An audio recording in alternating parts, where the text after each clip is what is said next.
De onde viemos? Como a vida surgiu? Como se originaram as espécies que temos hoje? Qual a origem da vida? Essas questões assombram a humanidade há milênios, desde os primórdios da consciência, não tendo uma resposta absoluta até os dias de hoje. Muitas mentes dedicaram seus estudos a respondê-las, tentando chegar cada vez mais próximo da resposta. E é sobre essas pesquisas que vamos falar agora. Muitos tentaram responder essa questão milenar, e justamente dessa pergunta seguiram muitas crenças e religiões. Para os egípcios antigos, a Terra foi criada pelos deuses, a vida humana era eterna e a estadia na Terra era apenas uma fase nessa jornada imortal. Semelhante a essa crença, temos no cristianismo Deus como Criador dos céus, da terra, dos animais e da vida humana, surgido a partir do barro. Barro esse também presente na crença dos gregos antigos, em que o titã Epimeteu criou os animais e os humanos de argila, e seu irmão Prometeu deu-lhes o fogo e a habilidade da criação. E na terra também está a origem da vida na religião Caingangue, povo indígena aqui do Paraná e do sul do Brasil. Segundo as histórias, os irmãos Camé e Cairu saíram do solo da serra Crijijimbé e deram origem aos animais e à tribo Caingangue. Seja como for, inúmeros povos de milênios atrás e até os dias de hoje elaboraram teorias em que uma presença ancestral, seja Deus, Titã, líder ou espírito, criou o mundo e a vida. Essas teorias são agrupadas pelos cientistas e batizadas de criacionismo. Muitos outros, entretanto, ainda não estavam satisfeitos com as hipóteses oferecidas pelas religiões e buscaram por conta própria suas respostas. Novamente, os gregos antigos trouxeram suas ideias, falando sobre matéria e alma, e da matéria veio a teoria da abiogênese, defendida por Aristóteles. A palavra abiogênese significa algo como origem na não-vida, e defende que a vida poderia surgir espontaneamente da matéria inanimada. Existiam até mesmo receitas para criar a vida no quintal de casa, como misturar grãos de trigo com roupas sujas e deixar no canto. Em alguns dias você teria criado ratos. Essa ideia perdurou da Grécia Antiga até a Idade Média, porém os cientistas não estavam convencidos. Em meados do século XVI, Francesco Redi fez um experimento para testar as tais receitas da vida. Em 3 potes, deixou carne estragando para criar moscas. O primeiro pote deixou aberto. O segundo pote foi lacrado completamente.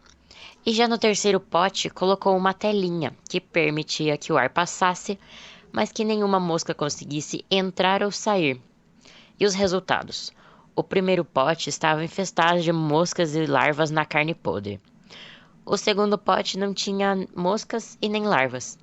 E o terceiro pote, por fim, tinha moscas do lado de fora do vidro, tentando alcançar a deliciosa carne estragada, e nenhuma larva na carne. Esse experimento comprovou que as moscas não vinham da carne, mas vinham até a carne atraídas pelo aroma putrefato, como aquelas mosquinhas que tentavam entrar através da rede. Assim, a teoria então chamada de biogênese ganhou força, defendendo que a vida só podia se originar de outro ser vivo. Posteriormente, com a invenção dos microscópios, a abiogênese ressurgiu. Afinal, de onde vinham aqueles seres microscópicos, se não da matéria inanimada? O debate foi enfim encerrado por Louis Pasteur, no século XVIII, com frascos pescoço de cisne, que impediam que qualquer partícula que estivesse no ar de entrar no caldo nutritivo dentro dos vidros.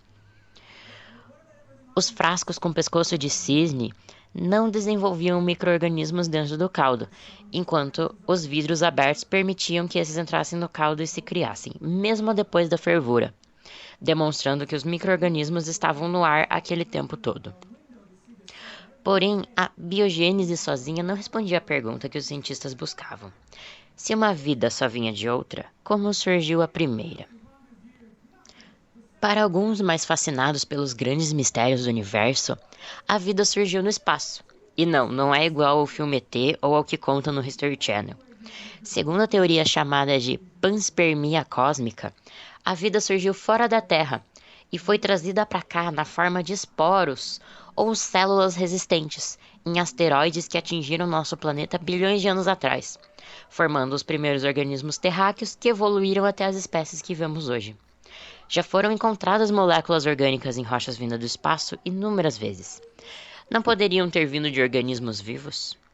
Porém, novamente, essa teoria não responde. Como a primeira forma de vida surgiu? Por fim, temos a teoria mais aceita atualmente pelos cientistas, conhecida como teoria de Oparin-Haldane, também chamada de evolução química, origem química ou teoria do coacervado. A teoria da origem química foi desenvolvida de forma independente por dois cientistas, Alexander Oparin e John Haldane. A ideia que cada um desses cientistas desenvolveu em seus próprios estudos foi a de que a Terra primitiva teria condições específicas que permitiram a formação de moléculas orgânicas e, posteriormente, o surgimento da vida. A origem da vida seria então dividida em etapas, passando de moléculas simples e inorgânicas até as espécies multicelulares que temos hoje em dia. No próprio livro intitulado De Origem da Vida, Oparin divide a explicação desse misterioso surgimento em 5 capítulos. Todos os seres vivos são formados majoritariamente por uma combinação de carbono, hidrogênio, oxigênio e nitrogênio, organizados nas mais variadas moléculas orgânicas. Após um estudo mais detalhado daqueles meteoritos que trouxeram a ideia da panspermia cósmica, astrônomos descobriram que há regiões na galáxia ricas nesses 4 átomos, além de condições físicas como alta pressão, temperatura elevada e tempestades elétricas. Essa combinação fazia que esses átomos formassem as moléculas orgânicas sem a presença de seres vivos.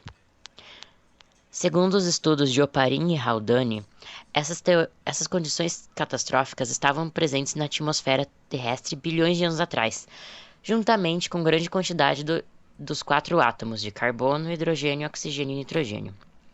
Sob o efeito de tempestades elétricas, variações na pressão atmosférica e radiação solar, os átomos se uniram em moléculas maiores e precipitaram nas gotas das tempestades da Terra primitiva. Essas moléculas formadas eram os aminoácidos, moléculas essenciais na formação das grandes proteínas encontradas nos seres vivos. Assim, estava resolvida a primeira etapa da hipótese, possivelmente a mais complicada e mais longa. Das nuvens da atmosfera, vamos para as profundezas do oceano primitivo. Foi ali, sobre a pressão oceânica, que os aminoácidos se juntaram para formar as primeiras proteínas, com as mais diversas combinações. Durante todo esse processo, desde o vapor d'água das nuvens até o oceano, a água foi fundamental, pois permitiu que todas essas reações pudessem acontecer. Na química, vemos que muitas substâncias têm uma tendência de se aglomerar. Como, por exemplo, se observarmos uma gelatina dissolvida em água morna no microscópio, as partículas se acumulam em pequenos condensados e chamamos essa mistura de coloide. Esses pequenos agrupamentos de proteína podem se dispersar e se misturar novamente ao líquido, ou podem se juntar com moléculas ao redor e ficarem maiores e mais estáveis. Segundo a teoria, seria dessa mesma forma que as proteínas se juntaram. Essas gotas de gelatina proteica foram chamadas de coacervado e são o próximo passo de organização proteica em uma forma mais densa e complexa, com uma forma física que se separa do meio líquido ao redor. O meio interno dos coacervados, isolado do meio externo, permite que as moléculas proteicas reajam entre si e formem sequências de reações. As gotas passaram a apresentar ciclos de reações químicas estáveis, sequências que se repetiam indefinidamente, absorviam moléculas do meio externo e cresciam, até o ponto que gotas maiores começaram a se dividir em gotas menores, que também absorviam moléculas, cresciam e se dividiam, e formariam, enfim, as primeiras células vivas, dotadas de um metabolismo rudimentar capaz de se manter e a capacidade de divisão. Essas células primordiais evoluíram por bilhões de anos, aumentando em complexidade, formando colônias, se unindo para formar organismos multicelulares, até formar a diversidade de espécies que vemos hoje em dia. Se pararmos para pensar, seríamos resultados de uma reação química constante que se mantém há bilhões de anos, apenas evoluindo e se perpetuando a cada nova geração. Como vimos, essa é a teoria mais aceita atualmente pela comunidade científica, mas não é apenas porque as hipóteses fazem sentido. Essas hipóteses foram testadas inúmeras vezes, incluindo o experimento famoso de Stanley Miller e Harold Urey, de 1952. Neste experimento, os cientistas criaram um aparelho que simulava as condições da Terra primitiva, com uma simulação da atmosfera energética e do oceano primitivo. Dentro do equipamento foram colocados hidrocarbonetos, amônia, hidrogênio e água, substâncias formadas pelos 4 átomos que vimos no início. A água era então fervida em um compartimento do equipamento, e o vapor era levado para outro, onde ocorriam descargas elétricas que simulavam os raios das tempestades. Depois, o vapor eletrocutado condensava e voltava à fórmula líquida. Uma amostra desse líquido condensado podia ser então coletada e analisada. O mais surpreendente desse experimento foi que realmente foram obtidos aminoácidos na água que se condensava. Outros experimentos de Miller testando outras possíveis condições da Terra primitiva também tiveram resultados positivos. Em um experimento do mesmo cientista, recriado em 2008 por Jeffrey Bada, obteve ainda mais aminoácidos. Restaria agora saber quais eram as condições exatas da Terra que, bilhões de anos atrás, propiciaram o surgimento da vida. Quem sabe daqui a alguns anos, talvez um experimento como esse mostre a próxima etapa da origem da vida. Vimos muitas hipóteses e ideias até aqui, algumas descartadas, outras com experimentos para embasá-las.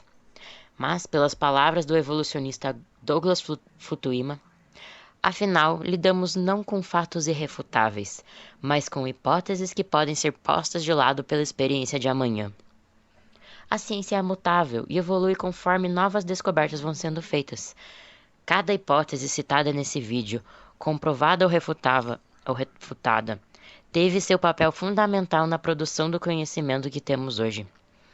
Cada pessoa que se questionou e buscou respostas contribuiu para o avanço da ciência, e cada experiência e ideia descartada foi necessária para que uma nova fosse desenvolvida. Quais serão as novas descobertas que o futuro irá trazer?